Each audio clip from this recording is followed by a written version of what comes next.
नमस्कार मेरे प्रिय छात्र और छात्राओं, आज हम आपको लाइफ साइकिल ऑफ वॉल वॉक्स पढ़ाएंगे जो एक क्लोरोफाइसियन एल्गी है। मैं आप सभी से कहना चाहूँगी, यदि आप टीजीटी, पीजीटी या यूपीएससी की तैयारी कर रहे हैं, किसी भी कॉम्पिटिटिव एग्ज़ाम में आप पार्टिसिपेट कर रहे हैं और बायोलॉजी सब्जेक्ट आपको पढ़ना है, तो प्लीज़ आप मेरे चैनल को लाइक करें, सब्सक्राइब करें और लोगों को शेयर करें।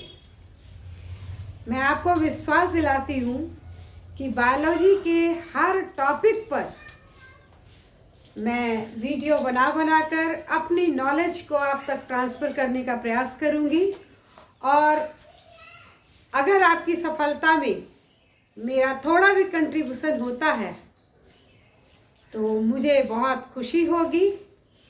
और मेरे इस चैनल पर वीडियो देखने के लिए आपको कहीं एक भी रुपए खर्च करने की ज़रूरत नहीं है।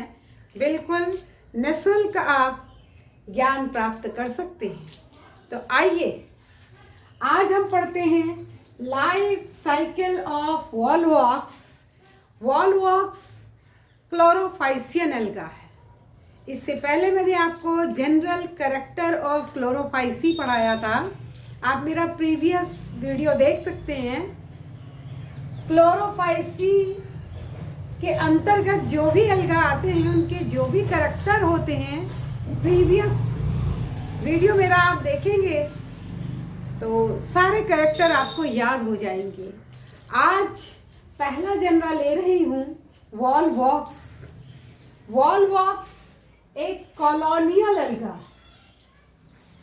ये कॉलोनी के रूप में पाया जाता है। इसकी सारी सेल्स हम देखते हैं पेरिफेरल सेल्स में, पेरिफेरल साइड में क्लेमाइडोमोनाड टाइप की होती हैं। क्लेमाइडोमोनास एक यूनिसेलुलर एल्गा है जिसकी बॉडी हमें ऐसे ओवल दिखाई देती है, जो ऊपर की ओर थोड़ी टैपरिंग है, नैरो है और नीचे ब्रॉडर है। क्लोरोप्लास्ट इसका कप शेप होता है। एक साइड में हमको आई स्पॉट दिखाई देता है, इस पोर्शन को हम आई स्पॉट कहते हैं। आई स्पॉट फोटोसेंसिटिव ऑर्गन है जो लाइट पड़ने पर स्टिमुलेट हो जाता है, जिसके कारण ये फ्लैजिला लाइट की ओर स्विमिंग में हेल्प करने लगता है। क्लोरोप्लास्ट इसका कप शेप होता है और क्लोरोप्लास्ट में पायरेनॉइड होता है। ये स्ट्रक्चर हमने क्लेमाइडोमोनास का बनाया है। यहाँ यही क्लेमाइडोमोनास यूनिसेलुलर है और यहाँ देखिए ढेर सारी हमको क्लेमाइडोमोनाड टाइप की सेल्स दिख रही हैं और इनका भी क्लोरोप्लास्ट ऐसे ही कप शेप होता है। क्लेमाइडोमोनास में हमको एक पायरेनॉइड दिख रहा है, यहाँ पायरेनॉइड की संख्या बढ़ जाती है। The Volvox colony is called coenobium. इसकी कॉलोनी को हम सीनोबियम कहते हैं और ऐसी कॉलोनी को सीनोबियम कहा जाता है जिसमें इंडिविजुअल सेल्स की संख्या सुनिश्चित होती है। ये वॉल वॉक्स एक ग्रीन एल्गा है जो हमें फ्रेश वाटर में दिखता है। ये तालाब में, लेक में, परमानेंट वाटर रिजर्वायर में और टेम्परेरी वाटर रिजर्वायर में दिखाई देता है। वॉल वॉक्स स्फेरिकल होता है, गोल होता है और वॉल वॉक्स अपने इस फ्लैजिला के जो चारों ओर इसके पेरिफेरल साइड में फ्लैजिलेटेड सेल्स हैं, इन फ्लैजिलेटेड सेल्स की मदद से ये वाटर के सरफेस पे रोटेट करता हुआ स्विम करता है। जैसे क्रिकेट की बॉल, क्रिकेट की फील्ड में आप देखते हैं क्रिकेट की बॉल दूर चली जाती है लुढ़कती हुई, तो रोटेट होती है, लुढ़कती है। वैसे ही मैं यहाँ कहना चाहती हूँ, by the combined action of the flagella ये फ्लैजिला कंबाइंड एक्शन करते हैं, ऐसे मूव करते रहते हैं, तो पानी को पीछे की ओर फेंकते रहते हैं और अगला अगला क्लेमाइडोमोनाइड टाइप सेल अपने फ्लैजिला को मूव करता रहता है, जिससे पानी पीछे की ओर जाता रहता है और ये सरफेस पर रोटेट करता हुआ बढ़ता है। एक पिन की हेड जितनी छोटी होती है उतना ही बड़ा इसका कॉलोनी होता है। यहाँ इसकी जितनी भी सेल्स हैं हम देखते हैं एक शीट से घिरी हुई हैं और ये जिलेटिनस शीट होता है।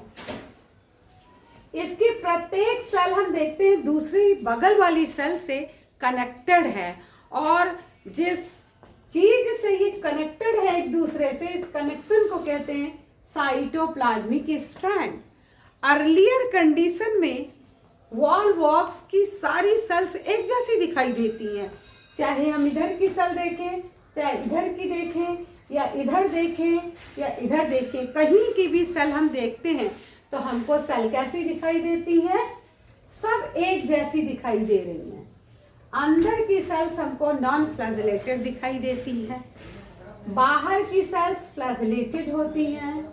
ये फ्लैजिलेटेड सेल्स क्लेमाइडोमोनाड टाइप की होती हैं और इनमें वॉल वॉक्स में दो प्रकार से रिप्रोडक्शन पाया जाता है, असेक्सुअल रिप्रोडक्शन और सेक्सुअल रिप्रोडक्शन। आज हम दोनों रिप्रोडक्शन यहाँ वॉल वॉक्स का बनाकर दिखाएंगे।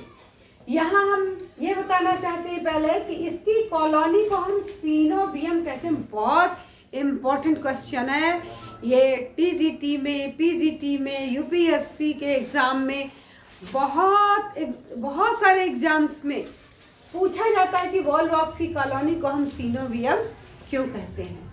तो आपको याद कर लेना चाहिए कि इसकी कॉलोनी को हम सीनोबियम इसलिए कहते हैं क्योंकि इसमें जो सेल्स होती हैं इनकी संख्या सुनिश्चित होती है और यह संख्या 500 से 60,000 तक रेंज करती है।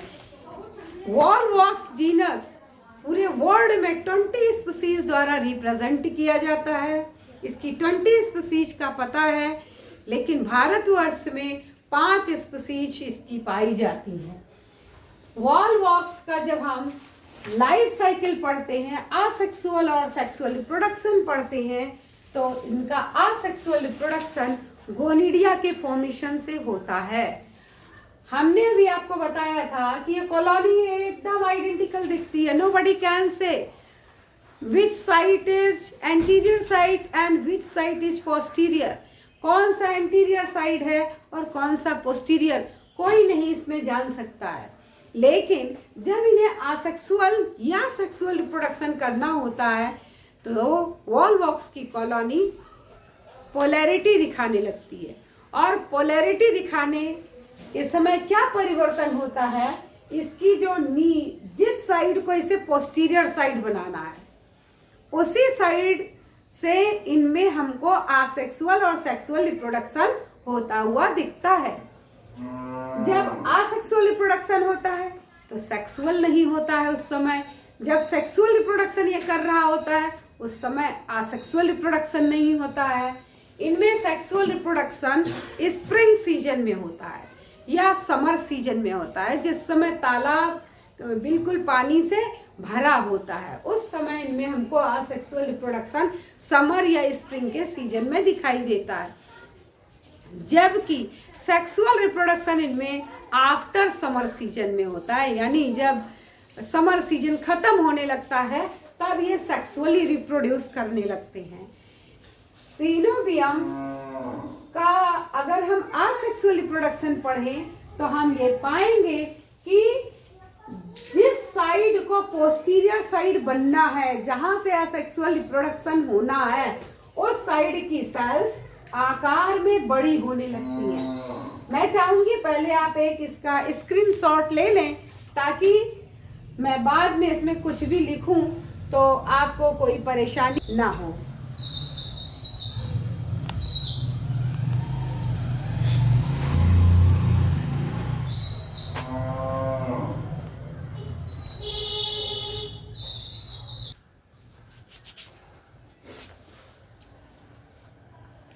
मान लेते हैं कि ये वाला साइड इसका पोस्टीरियर साइड बनने वाला है, तो ऐसी स्थिति में ये जितनी भी इसकी सेल होगी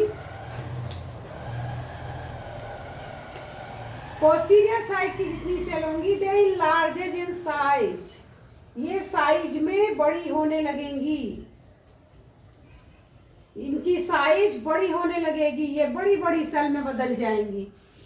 अब कोई भी व्यक्ति इसे देखकर कह सकता है कि इधर की सेल नॉर्मल साइज की है और इधर की सेल आकार में बड़ी हो गई है, यानी जो नॉर्मल साइज की सेल होगी वो वेजिटेटिव होगी और जिस साइड की सेल्स बड़ी हो गई हैं दे बिकम्स रिप्रोडक्टिव सेल, और ये रिप्रोडक्टिव सेल को रिप्रेजेंट करते हुए कॉलोनी की ये पोस्टीरियर साइड को शो करेंगी और इधर की सेल्स एंटीरियर साइड को, यानी ये अग्र भाग होगा और ये पश्च भाग होगा।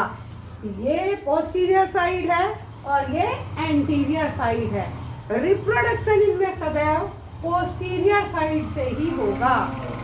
आप असेक्सुअल रिप्रोडक्शन को यदि हम देखें, मान लें कि ये पोस्टीरियर साइड की हमने 3 कोशिकाएं ली, ये तीनों सेल एक दूसरे से कनेक्टेड हैं साइटोप्लाज्मिक स्टैंड के थ्रू। मान लिया कि ये बीच वाली cell now it is ready to reproduce asexually, मान लिया कि ये बीच वाली सेल आसेक्सुअल रिप्रोडक्शन के लिए तैयार हो चुकी है, तो सबसे पहला परिवर्तन क्या होगा, इट बिकम्स नॉन मोटाइल। अपने फ्लैजिला को देखिए, इसने खो दिया, यहाँ फ्लैजिलेटेड सेल है, यहाँ इसने फ्लैजिला को खो दिया क्योंकि अब ये तैरने में मदद नहीं करेगी क्योंकि ये दूसरे काम में एंगेज होने जा रही है, इसलिए सबसे पहले ये नॉन मोटाइल हो गई। दूसरा परिवर्तन हम देखते हैं कि इसका ये जो जिलेटिनस सीट था, ये सीट सेंटर की ओर पुशअप हो गया, सेंटर की ओर चला गया। अब इस गोल बने इस स्ट्रक्चर को हम कहते हैं गोनिडियम।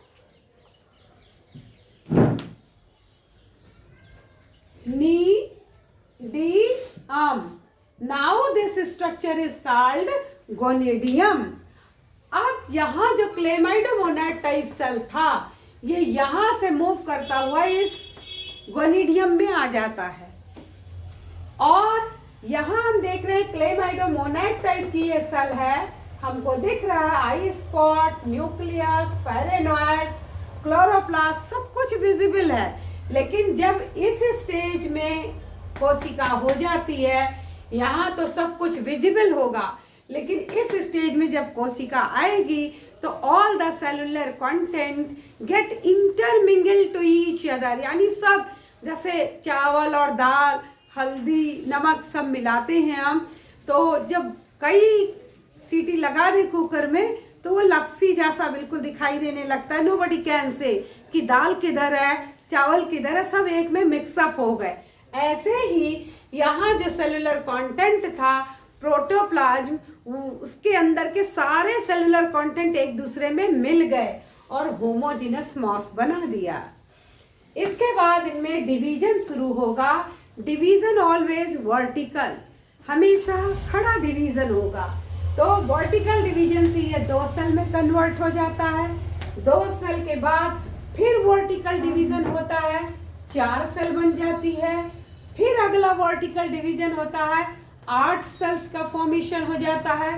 अब ये 1 2 3 4 5 6 7 8 सेल स्ट्रक्चर में ये सारी सेल्स एक बाउल शेप स्ट्रक्चर को बना देती हैं, एक कटोरे जैसा आकार। और कटोरे जैसे आकार में ये सभी अरेंज हो जाती हैं।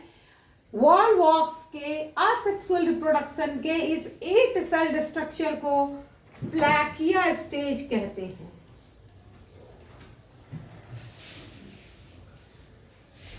This stage is called plakea stage. अब फिर इनमें माइटोसिस होगी और हर सेल 2 सेल में बदलेगा, 16 सेल्ड स्ट्रक्चर होगा। यही डिवीजन अगेन एंड अगेन बार बार होता रहेगा, तब तक होता रहेगा जब तक कि ये मदर के बराबर सेल का फॉर्मेशन न कर ले। जब मदर सेल के मदर की कॉलोनी के बराबर यहाँ पर डॉटर सेल बन जाएगी, तब डिवीजन बंद हो जाता है और यहाँ हमको एक पोर दिखाई देता है, जिस पोर को हम कहते हैं फाइलोपोर। ये पोर फाइलोपोर कहलाता है। यहाँ इस स्टेज से लेकर इस स्टेज तक हम यही देखते हैं कि जिस सेल में डिवीजन हो रहा था वह अपने बगल वाली सेल से जुड़ी हुई थी। ये देखिए अभी तक जुड़ी हुई है, लेकिन इस स्टेज में क्या होने लगता है, ये फाइलोपोर का जो इस भाग है ये थोड़ा चौड़ा होने लगता है। ये जब चौड़ा होता है उसी समय नीचे की सेल इन्वर्ट करना शुरू करती है और इस प्रोसेस को हम इन्वर्जन कहते हैं। हम यहाँ देखें तो टैपरिंग पार्ट, पतला वाला पार्ट, नैरो पार्ट सेल का अंदर की ओर है। ये देखिए ये नैरो वाला पार्ट अंदर है और चौड़ा वाला पार्ट बाहर को फेस कर रहा है, यानी कि broader portion faces outer side and narrow portion faces towards the inner side, अंदर की ओर फेस करता है। लेकिन इन्वर्जन होने पर प्रत्येक कोशिका इसकी इन्वर्ट कर जाती है, पलट जाती है, तो चौड़ा वाला भाग अंदर हो जाता है और अंदर पतला वाला भाग बाहर हो जाता है। इस तरह यहाँ डॉटर कॉलोनी का फॉर्मेशन हो गया और सभी सेल यहाँ फ्लैजिलेटेड हो जाती हैं। सभी में दो दो फ्लैजिला का डेवलपमेंट हो जाता है। फाइनली इसके चारों ओर हम देखते हैं जिलेटिनस सीथ का फॉर्मेशन हो जाता है। अब मदर की सेल, ये डॉटर सेल हमको यहाँ अंदर की ओर डेवलप हुई दिखाई देती है और जब मदर की कॉलोनी डिसइंटीग्रेट हो जाए या मदर का ये जिलेटिनस वॉल यहाँ से डिसइंटीग्रेट हो जाए, डिसॉल्व हो जाए, तो ये डॉटर कॉलोनी पानी में बाहर आ जाता है और स्वतंत्र होकर by the combined action of flagella it can swim on the surface of the water, it can rotate on the surface of water और फिर फोटोसिंथेसिस की प्रोसेस करके फिर एक एडल्ट वॉलवॉक्स की कॉलोनी को बनाने में सक्षम हो जाता है। तो इस प्रकार हमने देखा asexual reproduction in case of Volvox.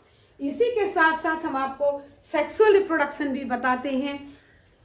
इनमें सेक्सुअल रिप्रोडक्शन समर सीजन के बाद होता है, आफ्टर समर सीजन।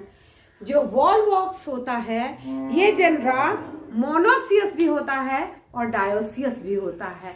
हम जानते हैं कि सेक्सुअल रिप्रोडक्शन के लिए दो सेक्स ऑर्गन की जरूरत होती है। One sex organ is called antheridium, other sex organ is called oogonium. यानी एल्गा के केस में मेल सेक्स ऑर्गन को एंथ्रेडियम कहते हैं और फीमेल सेक्स ऑर्गन को ओवोगोनियम कहते हैं। एंथ्रेडियम में एंथ्रोजॉइड का फॉर्मेशन होता है और ओवोगोनियम में एग सेल का फॉर्मेशन होता है। एंथ्रोजॉइड और ओवम आपस में मिल जाते हैं, कैरियोगैमी और कैरियोगैमी होती है और उनका प्रोटोप्लाज्म मिलता है, प्लाज्मोगैमी हो जाती है, जिससे या इस पूरी प्रोसेस को हम सिनगैमी कह देते हैं और फर्टिलाइजेशन का रिजल्ट होता है जाइगोट का फॉर्मेशन। तो सेक्सुअल रिप्रोडक्शन के लिए हमें क्या चाहिए? दो सेक्स ऑर्गन चाहिए। One behave like male, other behave like female. Volvox के केस में या बहुत से प्लांट ऐसे होते हैं जिनमें सेक्स ऑर्गन एक ही इंडिविजुअल पर डेवलप हो जाता है। जैसे हाइयर प्लांट है, उसका फूल देखें हम, और फूल में हम देखते हैं चार पार्ट, कैलिक्स, करोला, एंड्रोसियम और गाइनेसियम, जिसमें एंड्रोसियम मेल सेक्स ऑर्गन है और गाइनेसियम फीमेल सेक्स ऑर्गन है।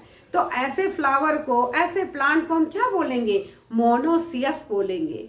यहाँ वॉलवॉक्स के केस में भी हम बताना चाहेंगे फ्लावर के केस में अगर मेल फीमेल दोनों सेक्स ऑर्गन है तो प्लांट मोनोसियस कहलाता है, और अगर एक पौधे पर केवल मेल सेक्स ऑर्गन डेवलप हो रहा है और दूसरे पौधे पे फीमेल, तो ऐसे पौधे को हम डायोसियस कहते हैं। यहाँ हम इस पेन से समझाने की कोशिश करते हैं। मान लिया कि हमारे पास ये एक पेन है, ये एक इंडिविजुअल है, ये एक वॉलवॉक्स है। मान लेते हैं this pen is a volvox, और इस वॉलवॉक्स ने ये कैप को हम मान लेते हैं ये है मेल सेक्स ऑर्गन। तो देखिए इसने मेल सेक्स ऑर्गन डेवलप किया, और इधर इस पेन ने, ये पेन एक वॉलवॉक्स है और इसने फीमेल सेक्स ऑर्गन डेवलप किया था। या यहाँ हम रेड पेन से दिखाते हैं, ये दूसरा इंडिविजुअल है, इसने देखिए दूसरा सेक्स ऑर्गन डेवलप किया। मान लिया ये मेल सेक्स ऑर्गन है और ये फीमेल सेक्स ऑर्गन है। दो वॉलवॉक्स की कॉलोनी है ना, दो पेन है, तो ऐसी स्पीसीज को क्या कहेंगे? When any individual develop either male और फीमेल सेक्स ऑर्गन। जब एक ही सेक्स ऑर्गन का डेवलपमेंट होता है तो ऐसी स्पीसीज को, ऐसे इंडिविजुअल को हम डायोसियस कहते हैं। दो सेक्स ऑर्गन दो अलग अलग इंडिविजुअल पर है और ऐसा इंडिविजुअल डायोसियस कहलाएगा। लेकिन ऐसे इंडिविजुअल भी पाए जाते हैं, ये इंडिविजुअल है, ये वॉलवॉक्स है, और इधर इसने डेवलप किया ये मेल सेक्स ऑर्गन, और इसके दूसरे साइड पर ये देखिए यहाँ लग गया फीमेल सेक्स ऑर्गन। एक ही इंडिविजुअल पर एक साइड मेल सेक्स ऑर्गन, एक साइड फीमेल सेक्स ऑर्गन, तो ऐसा इंडिविजुअल क्या कहलाएगा? ऐसा इंडिविजुअल मोनोसियस कहलाएगा, क्योंकि इंडिविजुअल एक है लेकिन सेक्स ऑर्गन इसके पास दोनों हैं। यानी सेक्सुअल रिप्रोडक्शन के लिए जब केवल एक इंडिविजुअल से काम चल जाए, वो दोनों सेक्स ऑर्गन डेवलप कर ले, तो ऐसी स्पीसीज कहलाती है मोनोसियस। और यदि दो इंडिविजुअल की जरूरत हो, एक मेल बनाए और एक फीमेल, तो उसे कहते हैं डायोसियस। वॉलवॉक्स के केस में हम देखते हैं ग्लोबैटर स्पीसीज, वॉलवॉक्स ग्लोबैटर, यहां नाम लिख रही हूं, वॉलवॉक्स ग्लोबैटर। ये वॉलवॉक्स ग्लोबैटर स्पीसीज ये मोनोसियस होती है। मोनोसियस यानी इसी, मान लिया ये ग्लोबैटर स्पीसीज है, तो अगर एक सेल बनाएगी मेल सेक्स ऑर्गन तो दूसरी सेल बना देगी फीमेल सेक्स ऑर्गन। और वहीं अगर हम वॉलवॉक्स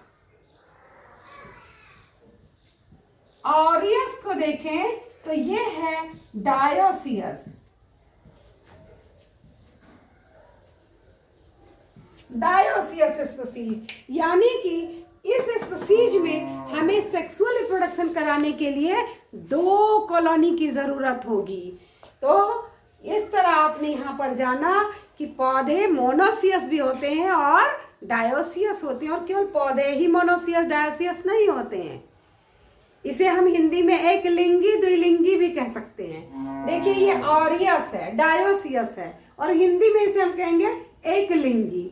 यहाँ देखिए ग्लोबैटर स्पीसीज मोनोसियस है, तो इसे हिंदी में कहेंगे द्विलिंगी। दोनों लिंग इसी एक कॉलोनी पर डेवलप हो रहा है। अगर ऐसा ही दो लिंग, दो सेक्स ऑर्गन एक ही इंडिविजुअल पर डेवलप हो जाए एनिमल के केस में, तो ऐसे एनिमल को हम हर्माफ्रोडाइट कहते हैं। जैसे केचुआ, अर्थवर्म हर्माफ्रोडाइट होता है, मेल और फीमेल दोनों उसमें पाया जाता है। टेपवर्म, उसमें भी मेल और फीमेल सेक्स ऑर्गन, टेपवर्म एक ही इंडिविजुअल है, उसमें दोनों सेक्स ऑर्गन डेवलप होते हैं। तो यहाँ इस केस में ग्लोबैटर मोनोसियस है और ऑरियस स्पीसीज डायोसियस है। मेल और फीमेल किसी भी सेक्स ऑर्गन का डेवलपमेंट जैसे असेक्सुअल रिप्रोडक्शन में पोस्टीरियर साइड से हुआ था, ऐसे ही सेक्सुअल रिप्रोडक्शन में भी पोस्टीरियर साइड की जो सेल्स होती हैं वही मेल और फीमेल सेक्स ऑर्गन का डेवलपमेंट करती हैं। मोनोसियस स्पीसीज में मैं एक बात और बताना चाहूँगी कि ऐसे इंडिविजुअल मेल और फीमेल, ये देखिए मेल और फीमेल, दो male sex organ female sex organ, दोनों सेक्स ऑर्गन एक ही इंडिविजुअल पर डेवलप हो गए। अब इधर से निकलेगा एंथ्रोजॉइड और इधर है एग, तो ज्यादा संभावना है कि ये एंथ्रोजॉइड अपनी ही एग को फर्टिलाइज कर देगा, यानी सेल्फ पॉलिनेट कर देगा। तो ऐसी स्थिति में वेरिएशन नहीं आएगा। कितना छोटा प्लांट है, एल्गा है, जिसे देखने के लिए हमें माइक्रोस्कोप की आवश्यकता होती है, लेकिन देखिए सेल्फ फर्टिलाइजेशन को, सेल्फ पॉलिनेशन को, मतलब अपने ही मेल फीमेल सेक्स ऑर्गन को फर्टिलाइज होने से बचाने के लिए एक उपाय करता है। क्या करता है? ऐसे इंडिविजुअल पहले मेल सेक्स ऑर्गन को डेवलप करते हैं और जब मेल सेक्स ऑर्गन से एंथ्रोजॉइड रिलीज हो चुका होता है तब ऐसे पौधों में फीमेल सेक्स ऑर्गन का डेवलपमेंट होता है। मेल तब तक निकल चुका होता है, एंथ्रोजॉइड निकल चुका होता है।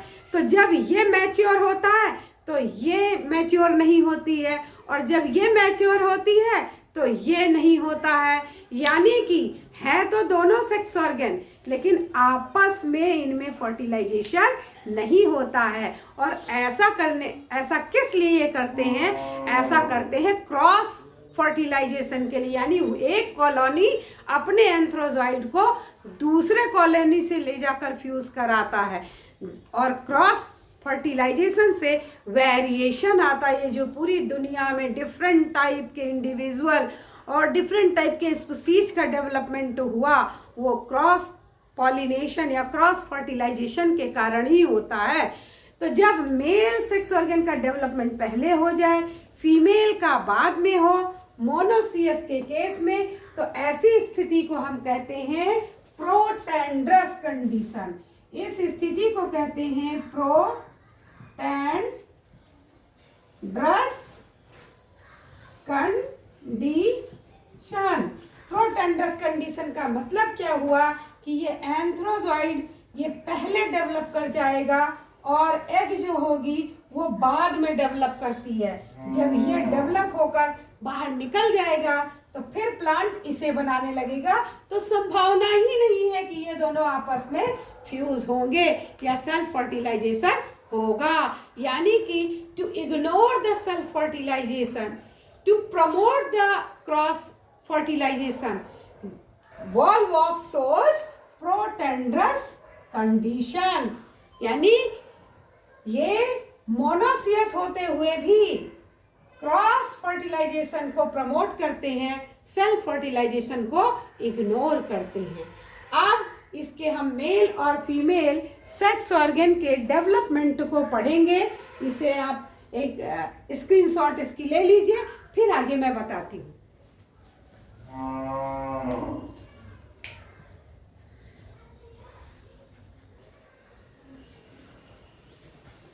देखिए बच्चों, अब हम समझते हैं इनमें सेक्सुअल रिप्रोडक्शन कैसे होता है। सेक्सुअल रिप्रोडक्शन इनमें सदैव आफ्टर समर सीजन होता है। अभी मैंने पढ़ा था मोनोसियस स्पीसीज और dioecious species. Monoecious species protandrous condition दिखाती है, एंथ्रोजॉइड को पहले डेवलप करती है और एग सेल को, ओवोगोनिया को बाद में डेवलप करती है। ऐसा क्यों करती है? क्रॉस फर्टिलाइजेशन को प्रमोट करने के लिए। अब हम यहाँ देखते हैं कि मेल सेक्स ऑर्गन का डेवलपमेंट कैसे होता है और फीमेल सेक्स ऑर्गन का डेवलपमेंट कैसे होता है। मेल या फीमेल, इधर हमने दिखाया मेल सेक्स ऑर्गन का डेवलपमेंट और ये फिगर दिखा रहा है फीमेल सेक्स ऑर्गन का डेवलपमेंट।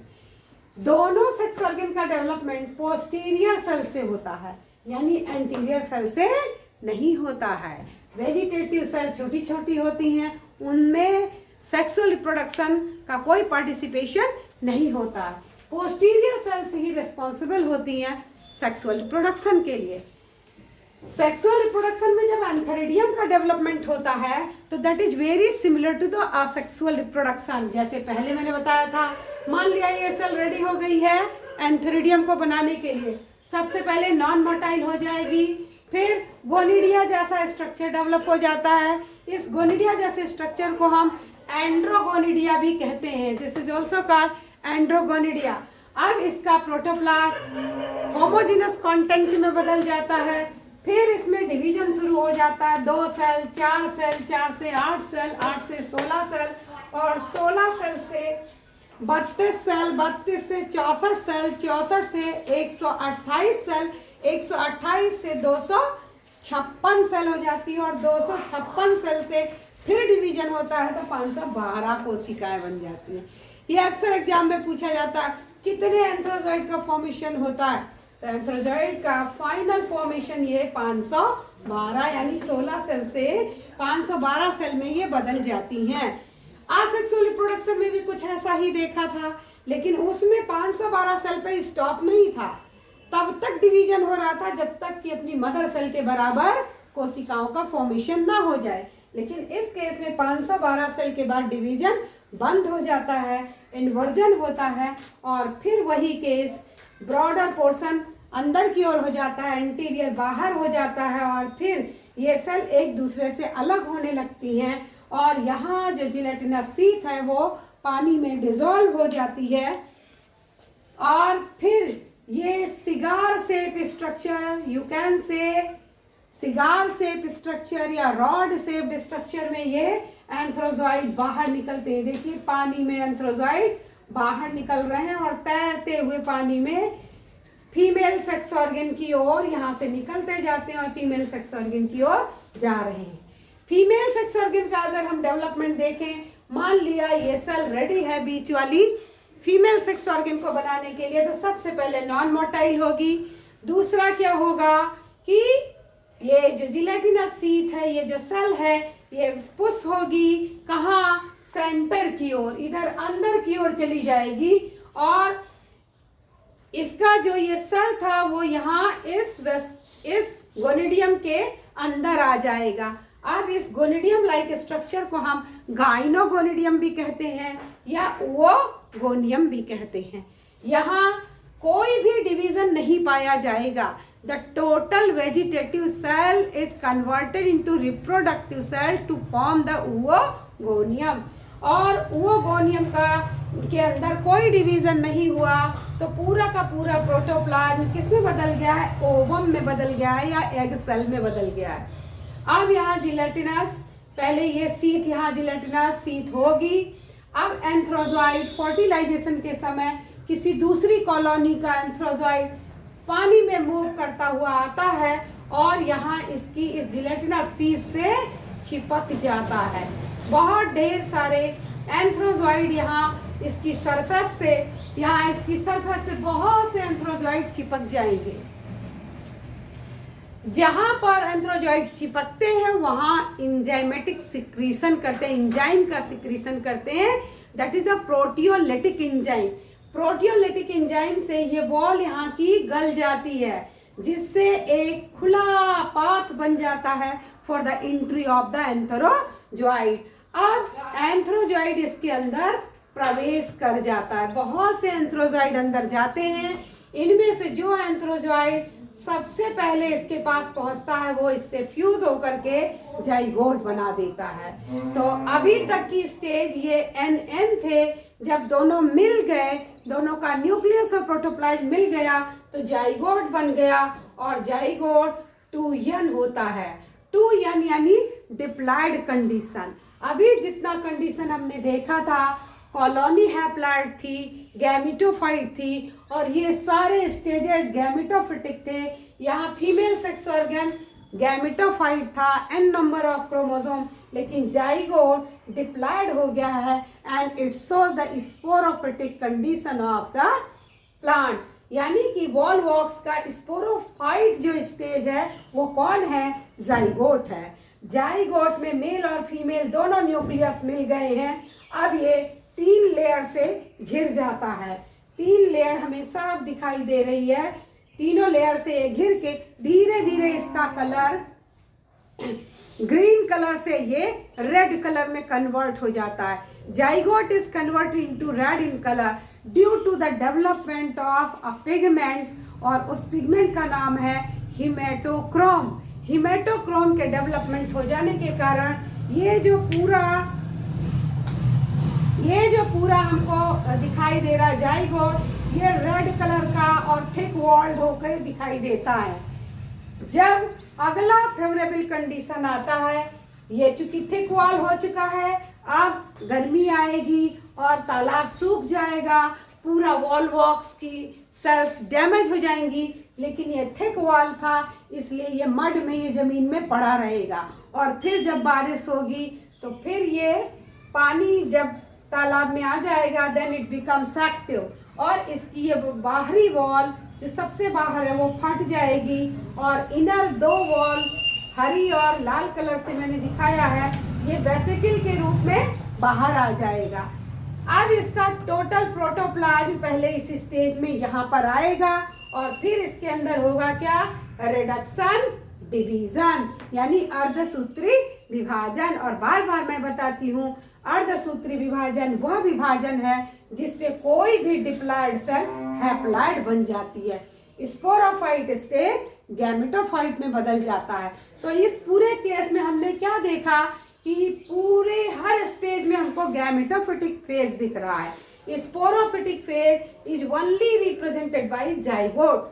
जाइगोट केवल है डिप्लॉयड और जब जाइगोट रेस्टिंग स्टेज में चला जाता है 3 लेयर को डेवलप करके तो इसे हम जाइगो स्पोर भी कह सकते हैं, जाइगो स्पोर भी कह सकते हैं। और जब फिर इसका अनुकूल परिस्थिति आएगा तो रिडक्शन डिवीजन फिर गैमेटोफाइट में ये कन्वर्ट हो गया। अब ये 4 सेल बनी, जैसे यहाँ ये 4 सेल है, 4 से फिर 8, 8 से 16, 16 से 32, 32 से 64, फिर इतनी बार डिवाइड होगा कि ऐसी कॉलोनी जितनी सेल मदर कॉलोनी के पास है उतनी ही सेल यहाँ डेवलप हो जाएंगी और फाइनली जिलेटिनस सीथ का डेवलपमेंट हो जाएगा। फिर यही नई कॉलोनी एक नए इंडिविजुअल के रूप में वाटर की सरफेस पर तैरती हुई हमको दिखाई देती है। तो इस तरह आज आपने समझा असेक्सुअल रिप्रोडक्शन और सेक्सुअल रिप्रोडक्शन, ये दोनों रिप्रोडक्शन आपको मैंने पढ़ाया। आज का लेक्चर लंबा जरूर हो गया है लेकिन हमने पूरे चैप्टर को आपको समझाने की कोशिश की है। आशा करती हूँ आपको समझ में आया होगा। यदि आपको समझ में आए तो जरूर अन्य लोगों को भी शेयर कीजिए। ज्ञान बांटने से ज्ञान बढ़ता है। और अगला चैप्टर जब हम पढ़ाएंगे तो दूसरे क्लोरोफाइसियन एल्गी के बारे में बताएंगे। Thank you. इसी तरह हमारा वीडियो आप देखते रहें और ज्ञान प्राप्त करते रहें।